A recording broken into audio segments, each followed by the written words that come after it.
Are you sitting with thousands of hours of B-roll content and telling yourself, I'll start posting tomorrow? Are you in your head worried about your friends and family, thinking you're cringe for choosing to be visible? Are you chasing trends instead of building influence? Welcome to the Visibility Standard, where the visionaries of today are changing the rules of their industries and letting their voice be heard. I'm your host, Jasmine, and we are setting the standard.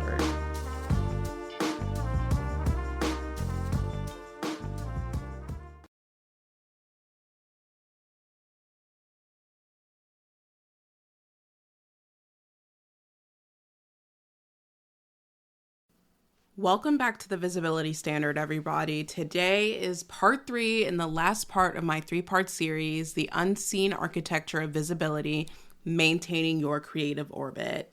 Thank you so much for following along. Let me know if you've enjoyed this more series style content. I definitely plan on doing more. First week, we talked about relationships. Week 2, we dove into consumption and what it looks like to consume. Get the fuck off your phone and enjoy your life. Today, we are going to be talking about mindset and why your mindset around what you create, what you put out into the world is so important. Before I dive into anything, I want to say all of us at different points in our careers will want to be accepted by our industry standards. What I mean by that is what a lot of times holds us back from leaning into our authentic voice, from leaning into building the offer that lights us up and would benefit someone else, is wanting to be accepted and liked by our industry, to be seen within the mold of our industry standards and be looked at and people say, yep, she's the blueprint. I have been combing through my socials, I would say mostly today, but over the last week. And as someone who amplifies this message of defying your industry standards and norms, I have not always done that consistently. I certainly have found myself falling into the beige, comfortable patterns of my static posts, the more lukewarm takes, being so consumed about what others expect from me.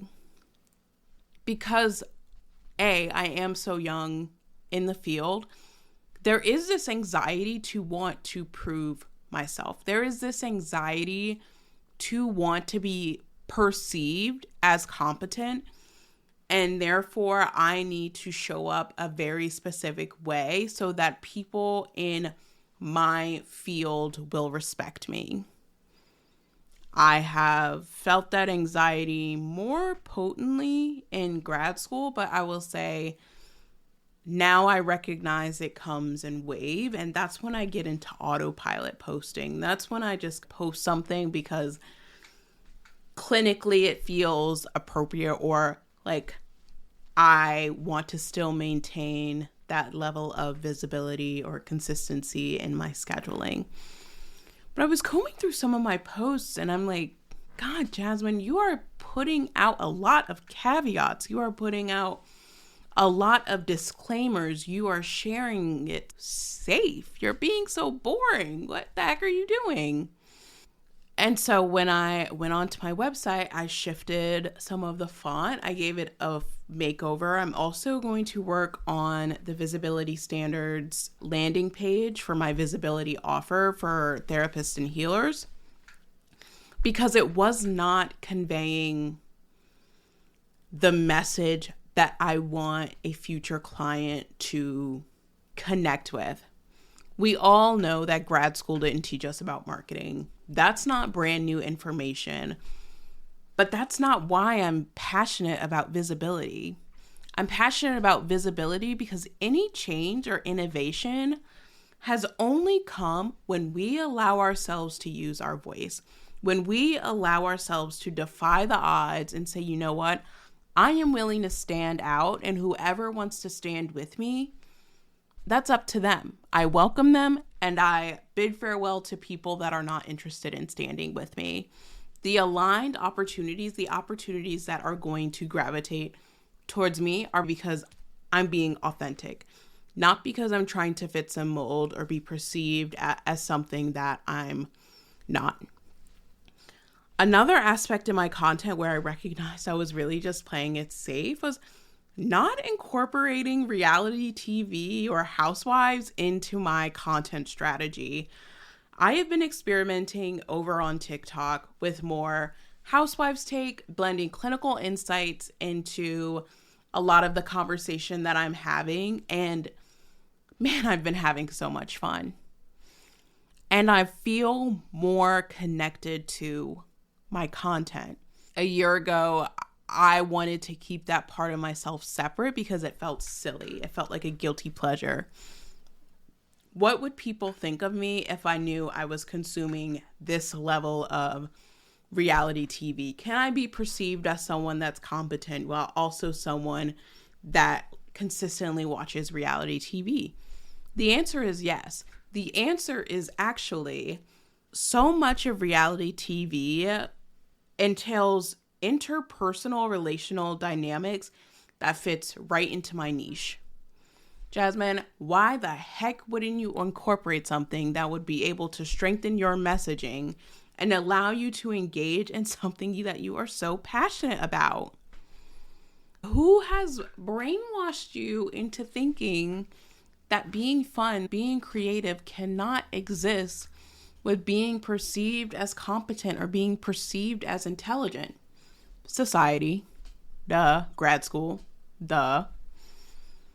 I'm not passionate about visibility because I want to be the loudest person in the room. I'm passionate about visibility because there are so many of us who fall into the helping profession because we know what it's like to be the caretaker in our real lives, whether that's with family members, with friends. And so we fell into that role in our career.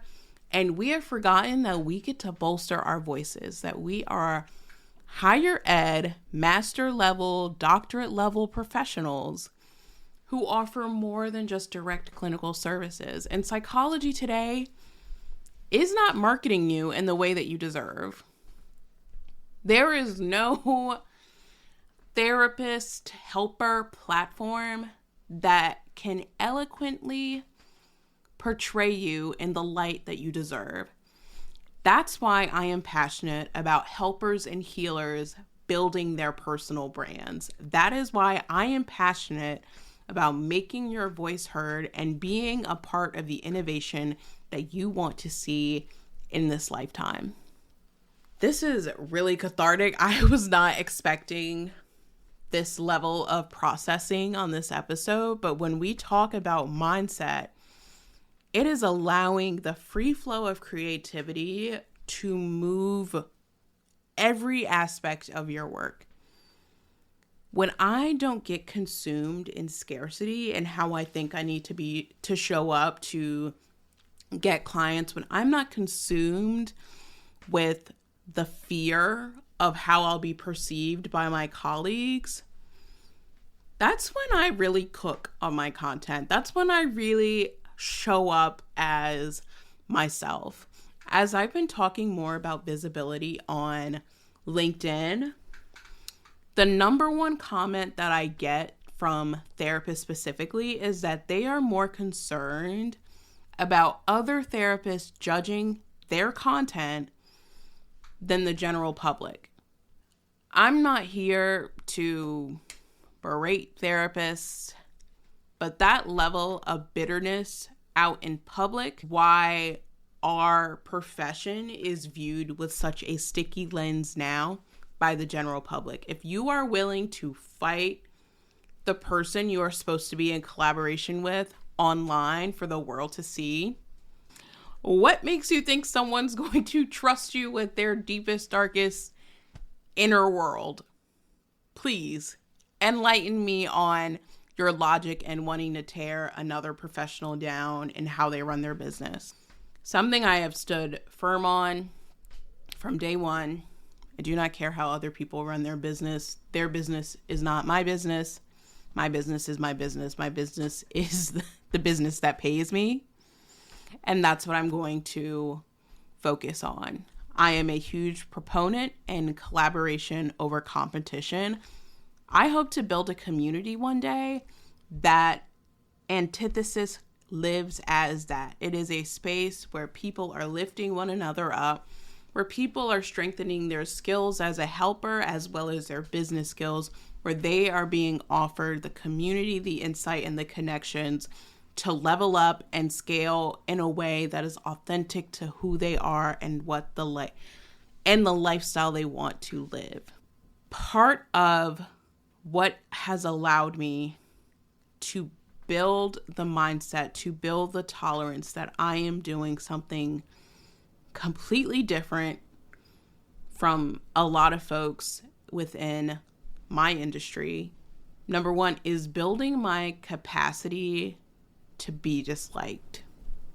Now, luckily, I met a lot of people that like me, but that's not to say there are people that are quietly judging or quietly not interested in what I have to say and what I have to post. I do know they exist.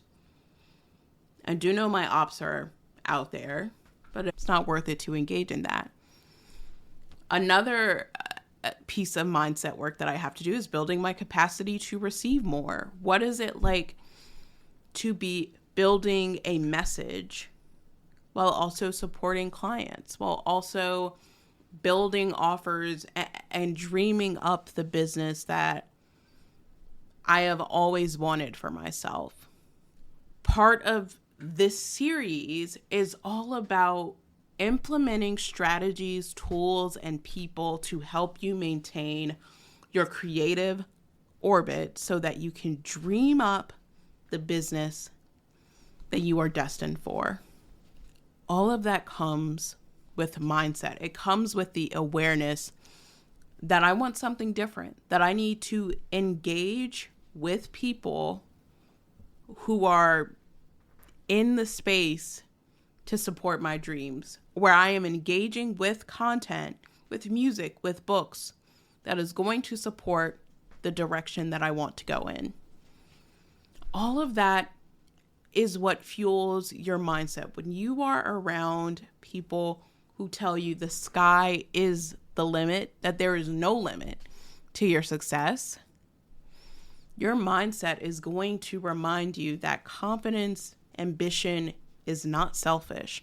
Confidence and ambition is what allows you to lift up your communities. Confidence and ambition is what's going to allow you to spread your message as far and wide as you would like. In order for you to do that, you have to be so protective of your creative orbit, like your life depends on it. You have to be so creative of what you take in, because what you take in ultimately comes out. You also have to have this level of tunnel vision when it comes to your vision, that nobody, no matter what anyone says, no matter what anyone thinks, you're willing to be unwavering in the vision that you have for yourself. When we think about mindset work, we need to think about it from a place of what is going to afford me the capacity to build the dream business that I want. What is going to give me the structure to lift myself up just as much as I am willing to lift up my clients? When we think about mindset work, it's not just affirmations and mantras. It is deep-seated, intuitive work, anchoring yourself into your mission and your purpose. That is what we need to focus on when we think about our mindset. When we think about the life that we want to envision for ourselves, when we think about the choices that we want to make for our business, when we think about the abundance we want to bring in, opportunities, money, relationships, all of that comes with manifestation, with mindset, with truly believing and embodying that the thing that we want is already ours. And we are just bridging the gap. We are just bridging the two places. This series has been so worthwhile in creating. I hope it's taught you something. It has certainly reminded me of the core pillars that are important for me in maintaining my creative orbit and maintaining my creative space. If you are listening to this episode, I have a gift for you.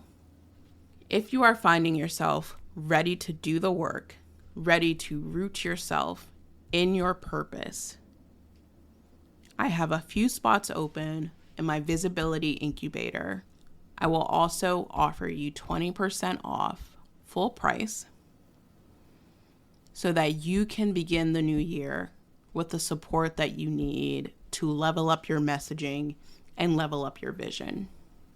This offer is only on this episode. So I will know that you listened to this episode, and in the message, I want you to include where you would like to be rooted by the end of our time together. What would you like to be anchored by? Would you like to be anchored by community? Would you like to be anchored by the thought of having the opportunity to share your message worldwide? Would you like to be anchored in the fact that you are capable and competent while still incorporating all of the magical things about you? I look forward to seeing the messages pile through. This has been such a lovely process, again, to be able to build this series out, to offer some tools, some strategies, some insights into maintaining your creative orbit. We've only got a couple of episodes left before I take a pause for the new year. I'm so excited for my guests that are closing out the year, but I am certainly pumped for the folks that I have lined up for you at the beginning of the year. I'm telling you, we're leveling up the show. We're upping the ante on the voices that you will hear on the show. Certainly tune in, leave a rating, leave a comment. Again, I'm looking to grow this show as far as the universe allows me to. Otherwise, have a great holiday. It's Thanksgiving week, so there will be no new guest episode this Friday. And I'll catch you next week. Bye.